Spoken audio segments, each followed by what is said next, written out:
وَإِذَا سَمِعُوا مَا أُنزِلَ إِلَى الرَّسُولِ تَرَى أَعْيُنَهُمْ تفیض من الدمع، وہ لوگ رونے لگے. تو اس لیے کہتے ہیں امام عبد الرحمن بن ناصر السعدی، اللہ اکبر، سنیے آئیے اصل موضوع کی طرف بڑھ گئے.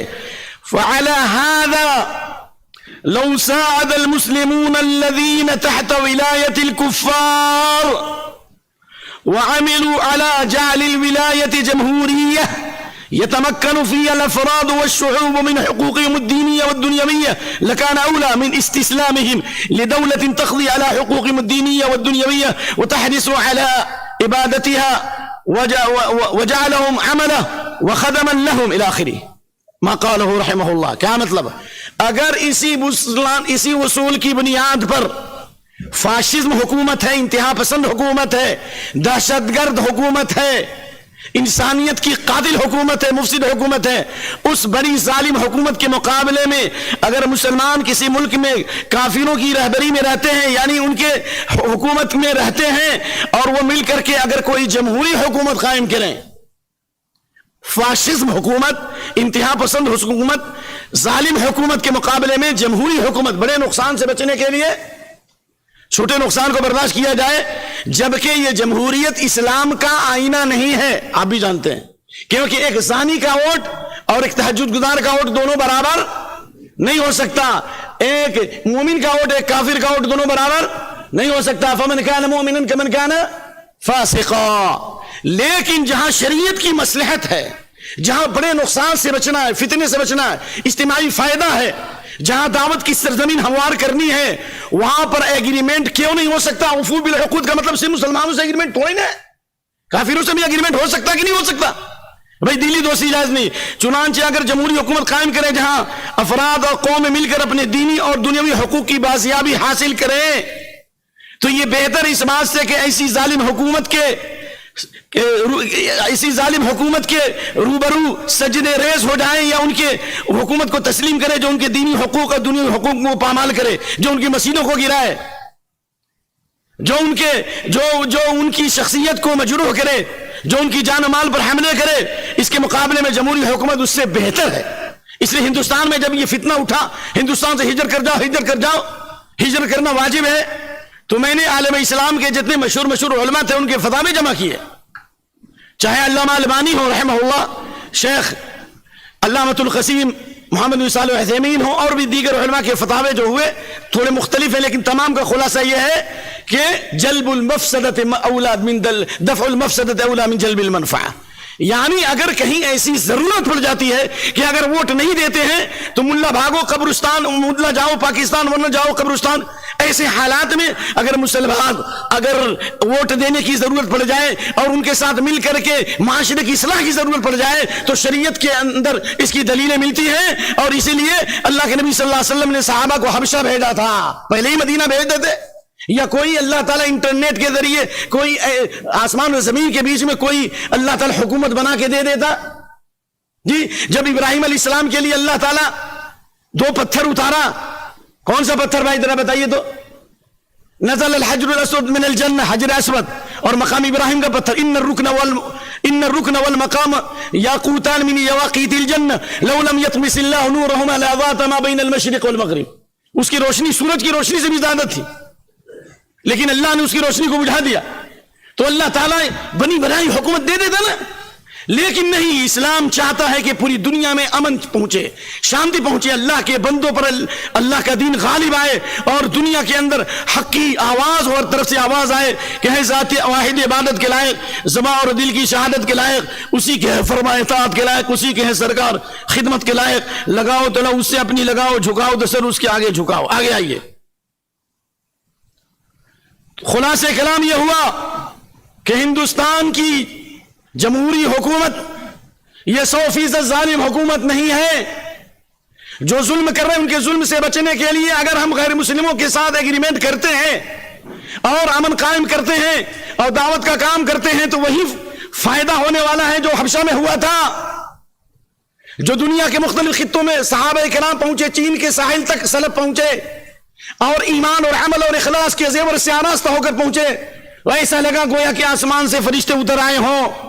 اس لیے میں آپ کو یہ بتانا چاہ رہا ہوں، کم سے کم ہندوستان میں اگر مخالفین اسلام اور مسلمانوں کی مخالفت کرنے والے، ان کی مسجدوں اور ان کے مدرسوں اور ان کے مراکز کے خلاف باتیں کرنے والے، یا یکساں سول کوڈ کے نفاذ کی باتیں کرنے والے لوگ ہیں، تو 1/3 سے زیادہ نہیں ہے، 1/3 سے زیادہ نہیں ہے. کیونکہ میں اس زمینی سطح پر کچھ چیزیں دیکھی ہیں. میں چونکہ کرناٹکا سے زیادہ تعلق رکھا، گرچہ میں اصل میں بہاری ہوں، لیکن ہجرت کر کے میں کرناٹکا میں چلا گیا اور ابھی میں مقیم حیدرآباد میں. وہاں پر ایک آج سے چند سال پہلے لنگایت، جو وہاں پر بہت یعنی نچلی ذاتیوں میں ان کا شمار ہوتا ہے، ان کی تعداد بہت زیادہ ہے، لاکھوں کی تعداد میں بیدر میں جمع ہوئے تھے، اور سب نے آواز نکالی کہ دنیا ہندوستان میں امن قائم کرنے کے لیے ان ظالموں کو سبق سکھلانا ضروری ہے اور ان کے ظلم کو روکنا ضروری ہے. تو خلاصہ کلام یہ ہوا کہ تمام غیر مسلم ہمارے دشمن نہیں ہیں، بلکہ میں گلبرگہ میں موجود ہوں اور وہاں پر لنگایت کا بہت بڑا اجتماع ہوا. انہوں نے کہا کہ مسلمانوں کے کھانے پینے کا جو طریقہ ہے یہی طریقہ اختیار کرو. اور میں نے ایسے بھی غیر مسلموں کو دیکھا ہے جو میرے ساتھ رواداری میں مسجد جا کر جنہوں نے نماز ادا کی ہے. عیدین تو پڑھتے ہی ہیں، میں نے خود دیکھا ہے مسجد میں جاتے ہوئے کہ ان کا مقصد یہ ہے کہ ہم سب مل کر کے ایک مہا بھارت بنائیں گے، امن اور شانتی کا ملک بنائیں گے، اور اس کے لیے ضروری ہے کہ ہم کندھے سے کندھے ملا کر کے کام کریں. شاید یہی پالیسی تھی کہ مولانا امام الہند، جن کے بارے میں شاعر نے کہا، نطق کے سانچے میں سحر سامری ڈھلتا ہوا، پردے الفاظ میں ایک تور سا جلتا ہوا، ذہن روشن کی سنہری آتش چنگاریاں اپنے دامن میں لیے مستقبل ہندوستان. مولانا ابوالکلام آزاد نے اعلان کیا تھا کہ میں جامع مسجد کی سیڑھیوں سے اعلان کرتا ہوں، یا کہ اگر کوئی شخص یہ کہے کہ ہندو مسلم اتحاد باقی رہے یا دیش آزاد ہو، یا تو ہندو مسلم اتحاد رہے گا یا دیش آزاد ہوگا، تو میں کہوں گا دیش آزاد ابھی نہ ہو، لیکن غیر مسلموں کے ساتھ جو ہمارے روابط ہیں اور ہماری جو صلح ہے، یہ غیر مسلموں کے ساتھ ہمارا اتحاد باقی رہے. شاید یہی پالیسی ان کے ذہن میں رہی ہوگی. اگر تم چھوڑ کے چلے جاؤ گے، یہ مسجدوں کے مینار تم سے سوال کرتے ہیں، یہ کس کے حوالے کر کے جا رہے ہو؟ یہ لال قلعہ مسجد کے گنبد سوال کرتے ہیں، یہ تم کن کے حوالے کر کے جا رہے ہو؟ یہ بزرگوں کے مقدس مقامات تم سے سوال کرتے ہیں کہ تم کن کے حوالے کر کے جا رہے ہو؟ اور کہا کہ میں نے جب آواز دی، میں نے بولنے کا ارادہ کیا، میری زبانیں کاٹ دی، میں نے لکھنے کا ارادہ کیا، میرے ہاتھ کاٹ دیے. اللہ اکبر. تو خلاصہ کلام یہ ہوا کہ اہل علم سے رجوع ہونا اور مسائل اور مفاسد کو سمجھنا ضروری ہے تاکہ صحیح دین پھیلے. میں آپ کو یہ بتانا چاہ رہا ہوں، بامصف جو ایک بہت بڑی تحریک ہے، اس نے بتایا کہ ہندوستان کے اندر نچلی ذاتیوں کو 6000 طبقات میں تقسیم کیا گیا اور اسی کو 1700 طبقات میں تقسیم کیا گیا تاکہ ان میں اتحاد نہ رہے. کیوں؟ اس لیے کہ جو غیر مسلموں کے جو بڑے مہاپروش لوگ گزرے ہیں، جس میں مہاویر کی اتحاد، بدھا کی اتحاد، بسویشور کی اتحاد، شیواجی اور امبیڈکر، یہ سب کی آواز یہ تھی کہ قومی یکجہتی ہندوستان میں باقی رہے، اور اس کی انہوں نے تحریک چلائی، لیکن بعد میں مذہب کا روپ دھار لیا. لیکن اس کو توڑنے کے لیے لوگوں نے مختلف قسم کے ہتھیار اپنائے، تاکہ جس طرح انگریزوں نے ایک اصول اپنایا تھا، ڈیوائڈ اینڈ رول، بانٹو اور حکومت کرو، تو یہ بھی ایک طبقہ ہندوستان میں ہے جس کا مقصد یہ ہے کہ لڑاؤ اور ان پر حکومت کرو. تو اس لیے میں آپ کو یہ امید دلانا چاہتا ہوں کہ صبح کا بھولا اگر شام کو آ جائے تو اس کو بھولا ہوا نہیں کہتے ہیں. ابھی اتنا بہترین چانس ہے، اتنا ضروری موقع ہے کہ ہمارے جو ہے آئی ٹیک والے لوگ جنہوں نے ابھی دعوتی کام شروع کیا حیدرآباد میں، اب لوگوں کو شاید اطلاع ہوگی، میں نے بھی فیلڈ ورک تھوڑا بہت کیا، ان سے سیکھنے کی کوشش کی کہ ماشاءاللہ جگہ جگہ بک اسٹال لگاتے ہیں اور مختلف زبان میں بات کرنے والے لوگ ہیں، ان کو ہدیہ و تحائف دیتے ہیں. بعض مدنی علماء دکاترہ جو ہندوستان میں اس وقت کام کر رہے ہیں، انہیں ڈائریکٹ کا بدی زمان میں تم کو بتاتا ہوں کہ میں، بلکہ بعض اب تک تصویریں ہیں، اس کی ویڈیو میں آپ کو اگر چاہیے تو میں بعد میں دے دوں گا. کہا کہ پولیس اسٹیشن گیا اور جو پولیس اسٹیشن کا جو سب سے بڑا آدمی ہے، آفیسر ہے، اس کو میں نے قرآن کا ہدیہ دیا تو قریب تھا کہ اس کی آنکھوں سے آنسو جاری ہو جائے. کہا کہ میں نے کتنے مسلمانوں سے رابطہ کیا لیکن سب لوگ ہم سے نفرت کرتے ہیں، گھرنا کرتے ہیں، آپ نے اصل چیز ہم کو دے دی. اللہ، میں نے کہیں یہ بھی دیکھا ہے، ہمارے احباب پولیس اسٹیشن میں جا کر کے قرآن پڑھ رہے ہیں، ایسا لگتا ہے کوئی سناٹا چھا گیا. اللہ اکبر. تو آپ تھوڑی نہیں، آپ یہ سمجھتے ہیں کہ سب دشمن تھوڑی نہیں، بہترین موقع ہے کہ ہم ان کے ساتھ مل کر کے ہم اصل دین کو اور ایمان کو ان کے سامنے پیش کریں۔ اللہ اکبر۔ غیر مسلموں میں کام کرنے کی چند اہم چیزیں، کیونکہ ہم اس پوائنٹ پہ گفتگو کر رہے ہیں آپ کے سامنے کہ دعوت کے دو اہم اسٹیج ہیں، ایک ہے مسلمانوں میں، ایک غیر مسلموں میں۔ مسلمانوں میں یا ایھا الذین آمنوا قوا انفسکم واہلیکم نارا، خود اپنی اصلاح کرو، اپنے گھر والوں کی اصلاح کرو، اور اسی طریقے سے معاشرے میں اصلاح کرو، دروس کا اہتمام کرو، قرآن و سنت کا اہتمام کرو۔ جس طرح میں نے ابھی ہمارے عزیز کی جو تقریر سنی کہ بھائی کہ یہ وقف سے متعلق جو انہوں نے اتنی قیمتی باتیں کی، تو میں بھی ان سے اجازت دیا ہوں، آپ سے بھی اجازت لیتا ہوں دو تین جملے بولنے کے لیے کہ ہم لوگوں نے کسی وقت ایک تحریک کی تھی، تعویذ توڑو آندولن۔ کیا چلایا تھا؟ تعویذ توڑو آندولن، اور بھارت چھوڑو آندولن بھی چلایا گیا تھا۔ ابھی کورونا کے موقع پر ایک تحریک چلائی گئی، مسجد بھرو آندولن۔ تو اس وقت بھی ضرورت ہے کہ مسلمانوں میں داخلی اصلاح کے لیے جو ظلم کی جو کثرت ہو رہی ہے، انتہا پسندی ہو رہی ہے، اور ایک ایک مسلمان دسیوں زمینوں پر قابض ہے، اور میرے ان گنہگار آنکھوں نے دیکھا ہے 20 مقامات پر بڑے بڑے فنکشن ہال بنے ہوئے ہیں۔ حیدرآباد میں نے دیکھے جو سب وقت کی جائیداد ہے، اور بڑے بڑے لوگ جو امت کے لیے آنسو بہاتے ہیں، اللہ تعالیٰ ان کو ہدایت عطا فرمائے اور اللہ تعالیٰ ان کو نفع بخش بنائے۔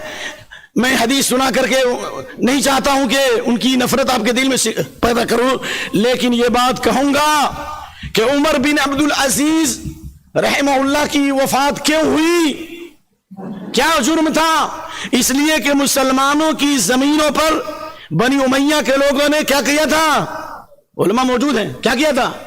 قبضے کیے تھے، اور قیلولہ کا وقت تھا، ان کے بیٹے نے کہا کہ نہیں، قیلولہ بعد میں کریں، پہلے جو زمین قبضہ کی گئی ہے ان کا حساب لگائیے کہ ظالموں سے حق لیجئے، مظلوموں کو ان کا حق دلائیے۔ ہے یا نہیں ہے بھائی؟ حضرت ابو بکر صدیق رضی اللہ عنہ نے خطبہ دینے کے بعد کیا کہا تھا؟ والقوی فیکم عندی ضعیف، جو تم میں طاقتور ہے وہ میرے نزدیک کمزور ہے، اور جو کمزور ہے میرے نزدیک طاقتور ہے، کیونکہ ظالم سے میں حق لوں گا اور کس کو دلاؤں گا؟ مظلوموں کو حق دلاؤں گا۔ یہ کیا ہمارے پر فرض نہیں ہے؟ اس لیے میں نے یہ آواز لگائی ہے جو ہمارے بھائی نے کہا کہ یہ جو اسباب پیدا ہوئے تباہی و بربادی کے اور وقت سے متعلق جو مشاکل پیدا ہوئے، اس کی بڑی وجہ وَكَذَلِكَ نُوَلِّي بَعْضَ الظَّالِمِينَ بَعْضًا بِمَا كَانُوا یکسبون۔ اللہ ظالموں کو ظالموں پر مسلط کرتا ہے۔ لوگوں کی زمینوں پر قبضہ کیا ہو تو اللہ نے تمہارے اوپر ظالموں کو مسلط کر دیا۔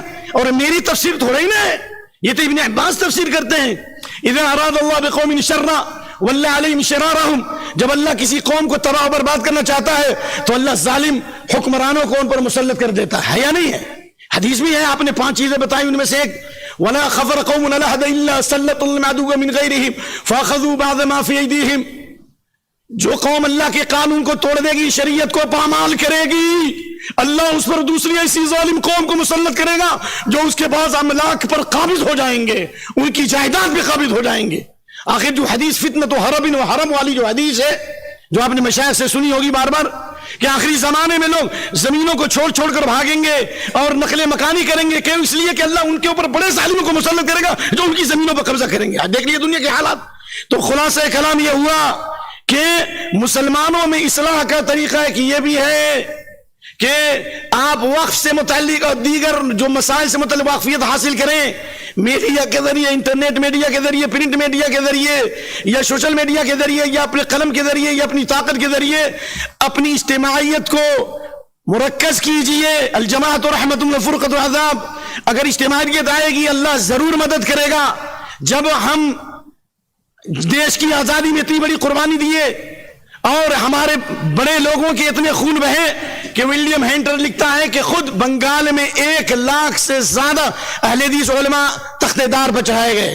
تو ابھی خون کی ضرورت نہیں ہے، ابھی خون کی ضرورت ہے، خون کی ضرورت نہیں ہے، ابھی ہمیں اتحاد کی ضرورت ہے۔ آپ اس تعلق سے متحد ہو جائیے اور ہر علاقے کے اندر جو ایک یونٹ بنائی جائے اور یہ آواز پہنچائی جائے اور ہر شہر کے اندر بڑے بڑے لوگوں کا اجتماع کرو، انشاءاللہ یہ کام ہو سکتا ہے۔ میں نے کہا تھا کسی خطبے میں، بھائی آدمی کو جتنی چادر اتنا پھیلانا چاہیے، لیکن جذبات میں کبھی کہہ دیتا ہے۔ میں نے کہا تھا اگر 10 آدمی ہمیں مل جائے تو مسلمانوں میں جو اتنے فساد اور بگاڑ ہے اور یہ جو فضول خرچی ہے اور فنچل حال کی جو لعنت ہے اور جو آج مسلم عورتیں غیروں کے ساتھ جو شادیاں کر رہی ہیں، فسق و فجور ہمارے گھروں میں داخل ہو رہا ہے، نوجوان نشہ بازی کے شکار ہو رہے ہیں، مرد تو مرد، عورتیں نشہ بازی کرنے لگی، اتنی برائیاں پھیل رہی ہیں، صرف 10 آدمی دے دو، ان اللہ یذهب بالسلطان ما لا یذهب بالقرآن، اللہ تعالیٰ، حضرت عثمان کا قول ہے، اللہ تعالیٰ حاکم کے ڈنڈے سے وہ کام لیتا ہے جو کبھی کبھی قرآن سے نہیں لیتا۔ تو غیر مسلموں کے اندر کام کرنے سے پہلے اپنی کمزوریوں کو دور کرنا ہوگا، ظلم کو روکنا ہوگا، اچھے لوگوں کو چوائس کرنا ہوگا، اور جو اچھے ہمارے پاس سورسز ہیں ان کو کام میں لانا ہوگا۔ میرے ایک رشتہ دار ہیں جو سپریم کورٹ کے لوگوں سے ان کے گہرے روابط ہیں، نامہ نگار ہیں، اس نے کہا کہ سپریم کورٹ کے ججوں نے مجھ سے کہا ہے، یہ کوئی کتابی بات نہیں ہے، سپریم کورٹ کے وکیلوں نے کہا ہے مسلمانوں ہم کب تک تمہارا کیس لڑیں گے، تمہارے پاس اچھے جج نہیں، اچھے وکیل نہیں ہیں، اپنی پوری توانائی کو ضائع کر رہے ہو۔ تو میری گزارش یہ ہے کہ آپ اس پر غور کیجئے اور یہاں پر بھی ایک تنظیم بنائیے اور اس تنظیم کے ذریعے سے انشاءاللہ متحد ہو کر علاقہ وائز زون میں کام کیجئے، انشاءاللہ مملکہ کی سطح پر بھی اور ہندوستان کے مختلف شہروں میں بھی انشاءاللہ مشکلیں کچھ بھی نہیں، عزم جمع کے آگے فیصلے آہنی دیوار گرا دیتے ہیں۔ غیر مسلموں میں کام کرنے کے تعلق سے ہندوستان میں ابھی ایک بہترین موقع ہے کہ کثیر تعداد میں لوگوں نے قبول کیا اور پاسباں مل گئے کعبے کو صنم خانے سے، وہ یہ کہ بک اسٹال کے ذریعے سے لوگوں کو دین سمجھ میں آیا، کتابوں کے ذریعے سے دین سمجھ میں آیا، اور اہم چیز یہ ہے کہ ہندوستان میں کام کیجیے تو نبی صلی اللہ علیہ وسلم سیرت کو پھیلائیے۔